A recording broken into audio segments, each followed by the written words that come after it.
મોનિટરમાં ડાઘા ચાલુ કહીને નો internet access દેખાય, ઇન્ટરનેટ કનેક્શન નો કઈ દેખાય, બાકી ચાલુ એ શું ભાવમાં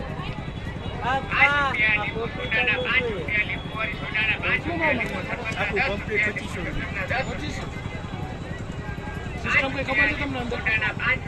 મોનિટર ખરાબ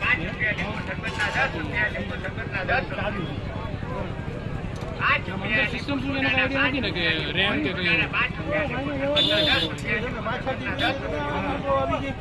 આને કોલિંગ જોવું પડે કે રેમ ને આનું બોર્ડ ને બધું શું છે ફિટ કરી દેજો. હા બોલો 2500 મોનિટર